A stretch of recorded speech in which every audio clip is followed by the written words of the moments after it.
यात्रीगण कृपया ध्यान दें, गाड़ी संख्या 1575 किशनगंज से चलकर अजमेर को जाने वाली। Hello guys, welcome back to our channel touring packers. आशा करता हूँ कि आप सभी लोग अच्छे हैं और आगे भी अच्छे ही रहेंगे। हम लेके आए हैं आपके लिए एक नया वीडियो जो कि है श्री खाटू श्याम मंदिर के बारे में। यह मंदिर राजस्थान के सीकर ज़िले में स्थित है। वैसे तो श्री श्याम बाबा को पूरी ही दुनिया में पूजा जाता है, लेकिन दिल्ली, उत्तर प्रदेश, हरियाणा और राजस्थान में इनकी ज़्यादा मान्यता है। श्री खाटू श्याम को भगवान श्री कृष्ण के कलयुगी अवतार के रूप में जाना जाता है।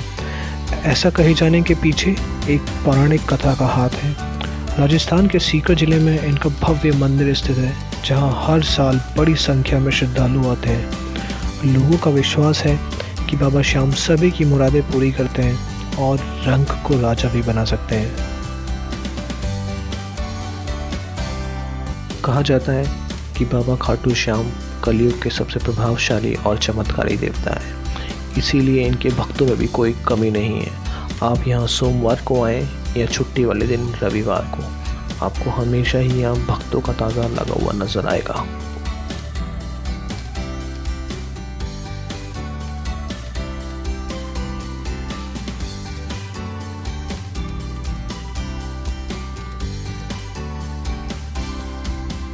अब बात कर लेते हैं कि यहाँ पर पहुँचा कैसे जाए। तो यहाँ पहुँचने के लिए आप देश के किसी भी कोने से फ़्लाइट पकड़ सकते हैं, हवाई जहाज पकड़ सकते हैं और जयपुर आ सकते हैं। जयपुर से श्री खाटू श्याम बाबा के मंदिर की दूरी केवल 80 किलोमीटर है, जिसे आप किसी बस या टैक्सी से भी पूरी कर सकते हैं। दूसरा ऑप्शन है बस का। अगर आप राजस्थान के आसपास किसी राज्य में रहते हैं तो वहाँ से आप सीकर तक के लिए बस कर सकते हैं। तीसरा एंड बेस्ट ऑप्शन है ट्रेन का। तो मैं आपको यही रिकमेंड करूँगा कि अगर आप आते हैं तो ट्रेन से ही आए, क्योंकि एक ऐसा साधन है जो आपको कंफर्टेबल भी रहेगा और आपको सस्ता भी पड़ेगा। तो ये हमारी ट्रेन है और हमारी तैयारी भी पूरी है, बस ट्रेन के चलने का इंतज़ार है।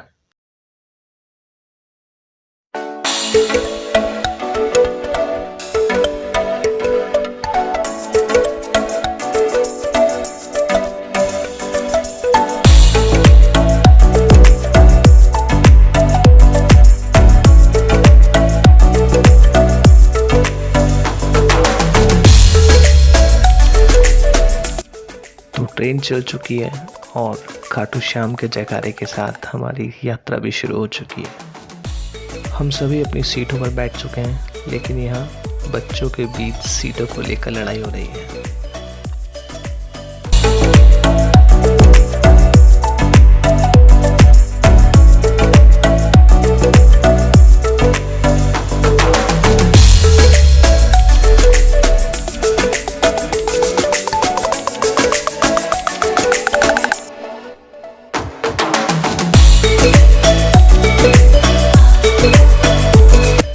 शाम के बज रहे हैं 7:30 और हम उतर चुके हैं रींगस पर। यहाँ से खाटू श्याम मंदिर की दूरी है तकरीबन 45 किलोमीटर, जिसे हम पूरी करेंगे कैब या ऑटो से।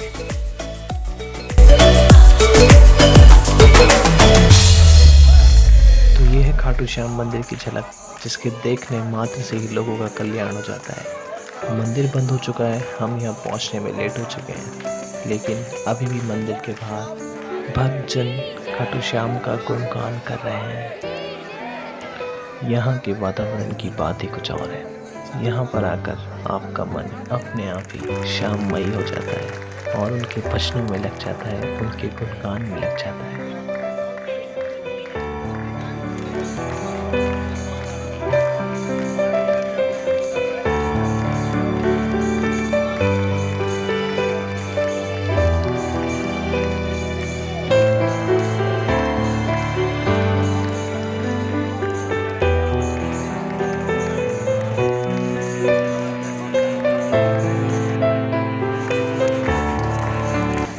यहाँ बड़े हो या बच्चे, सभी शाम की मस्ती में लग जाते हैं और नाचने गाने लगते हैं।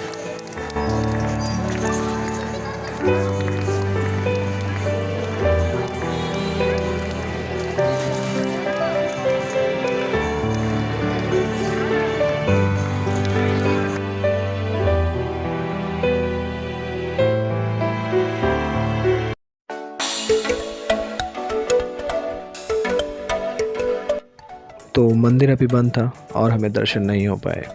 तो यहाँ से हम निकले अपने धर्मशाला की तरफ। धर्मशाला और मंदिर के बीच में है ये पूरा बाज़ार, और बाज़ार की कुछ झलकियाँ कुछ ऐसी हैं।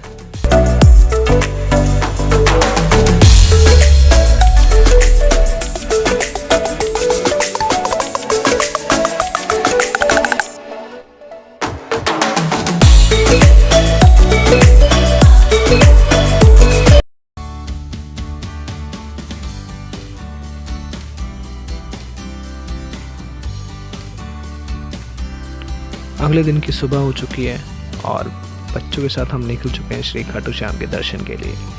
बच्चों के हाथ में श्री खाटू श्याम के झंडे, जिन्हें मंदिर पर चढ़ाया जाता है। बात करते हैं कि क्यों खाटू श्याम बाबा को ये झंडे चढ़ाए जाते हैं। तो हिंदू संस्कृति में झंडे को विजय का प्रतीक माना जाता है और श्याम बाबा द्वारा किए गए उनके बलिदान, उनके शीश दान के लिए उन्हें यह झंडा चढ़ाया जाता है।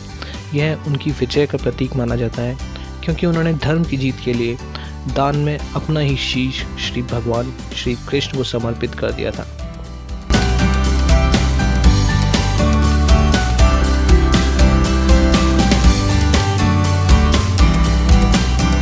श्री खाटू श्याम बाबा को भोग प्रसाद के रूप में खीर चूरमा चढ़ाया जाता है और ये खीर चूरमा आपको आसपास के बाज़ार में आसानी से मिल जाएगा।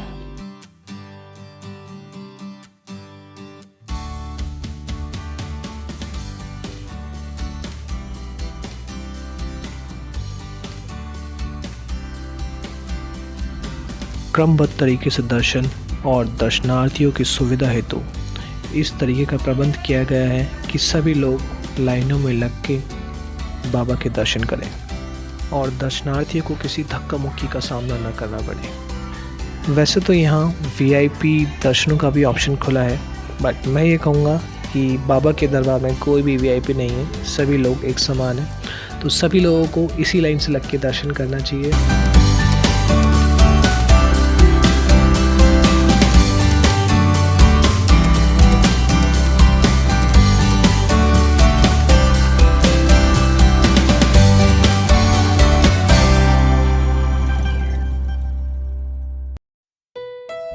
भक्तों की इस भीड़ में आपको गोदी में लिए हुए बच्चे से लेके 70 साल तक के बुजुर्ग भी दिख जाएंगे। लगातार खाटू श्याम के जयकारे के साथ दर्शनार्थी लाइन में आगे बढ़ते जाते हैं और श्री खाटू श्याम बाबा के दर्शन पाते हैं।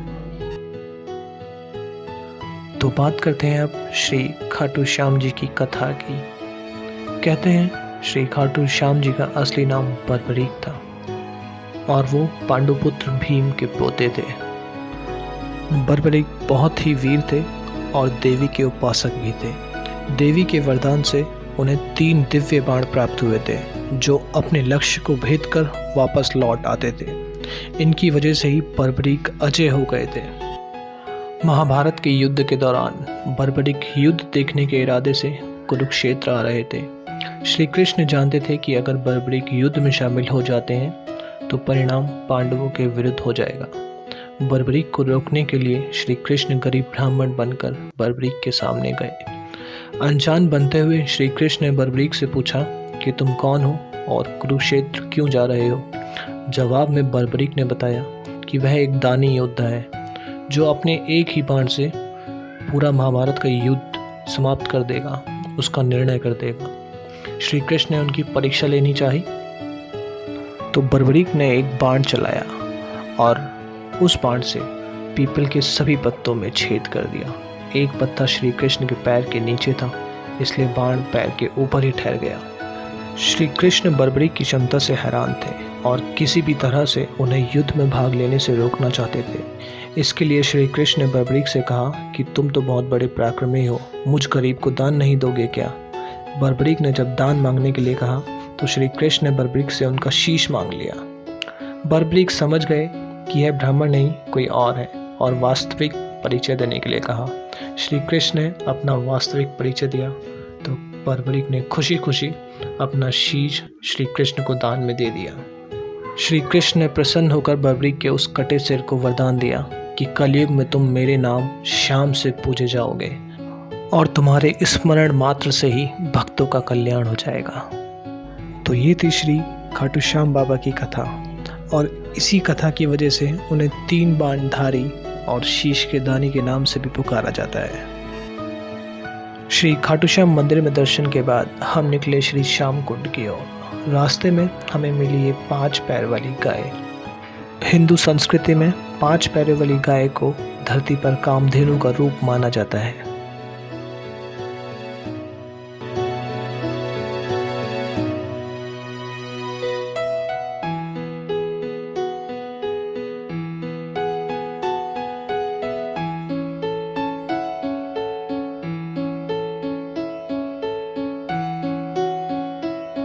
ये है शीश के दानी श्री खाटू श्याम बाबा के शीश का प्राकट्य स्थल। इसी जगह से बाबा खाटू श्याम जी का शीश प्रकट हुआ था। श्री खाटू श्याम कुंड परिसर में 2 कुंड हैं, एक महिलाओं के स्नान के लिए और दूसरा पुरुषों के स्नान के लिए। तो ये कुंड महिलाओं के स्नान के लिए था, जिसे अभी सुखाकर श्री खाटू श्याम का पूजन स्थल बना दिया गया है।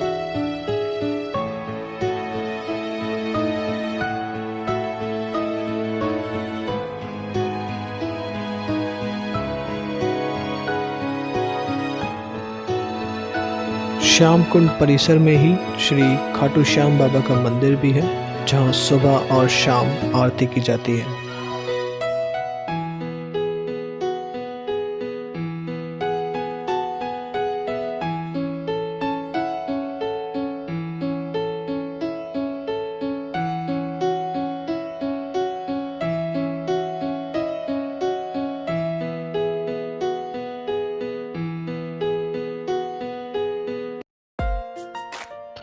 ये रास्ता है श्याम कुंड के दूसरे भाग में जाने के लिए।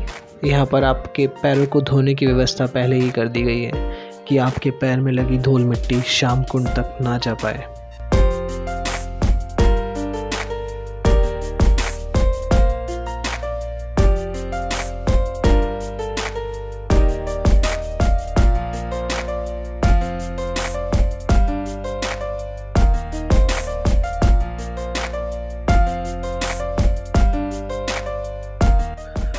कहते हैं कि श्याम कुंड के इस जल से आपकी सभी बीमारियां और सभी दुख हर लिए जाते हैं। तो अभी इस कुंड में इतना पानी तो नहीं है कि आप इसमें स्नान कर सकें, बट हाँ, इतना पानी छोड़ा गया है कि आप इसे अपने सर पे डालकर पवित्र हो सकें।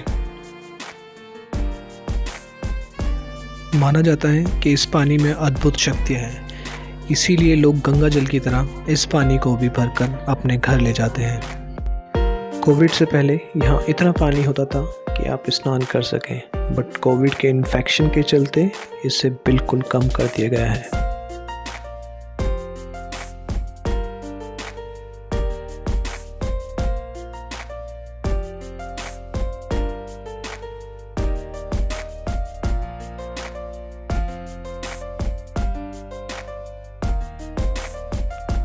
दर्शन करने के बाद समय है आराम करने का, तो हम सभी लोग जा रहे हैं अभी वापस अपनी धर्मशाला की तरफ।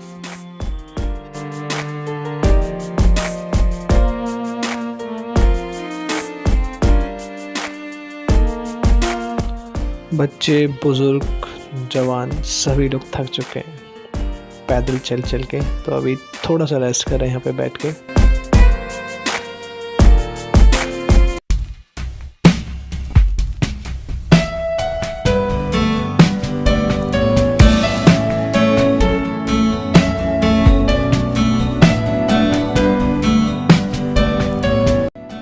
तो ये है वो धर्मशाला जहाँ पर हम ठहरे हुए हैं। तो धर्मशाला काफ़ी बड़ी है, अच्छी है और सस्ती भी है। धर्मशाला में भोजनालय का भी प्रबंध है।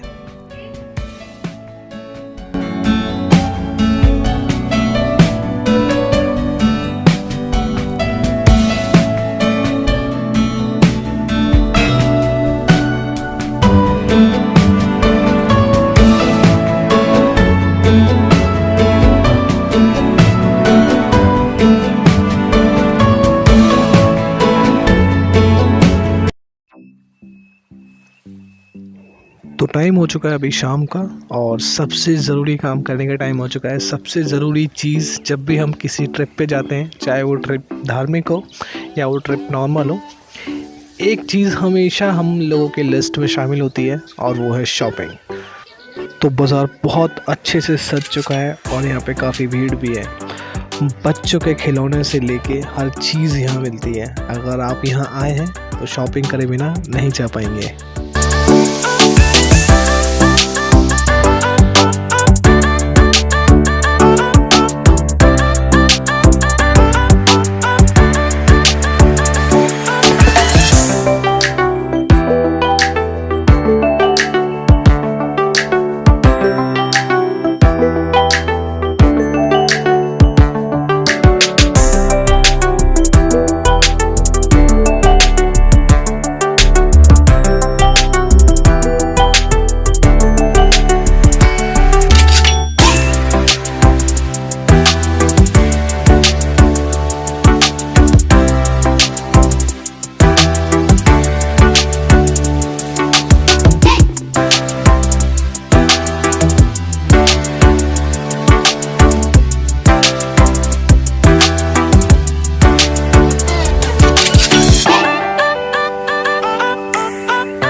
शॉपिंग के बाद टाइम है डिनर का, तो हम खाना खाने पहुँचे हैं श्री श्याम मित्र मंडल धर्मशाला में।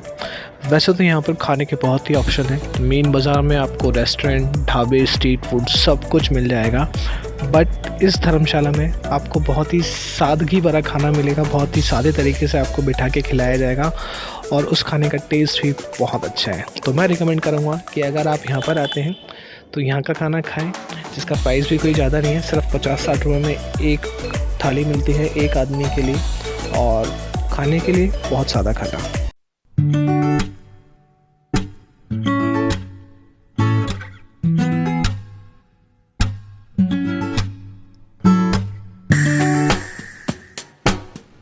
तो डिनर करने के बाद हम जाएंगे सीधे अपनी धर्मशाला और करेंगे वहाँ पे आराम और पकड़ेंगे सुबह अपनी वापसी की ट्रेन।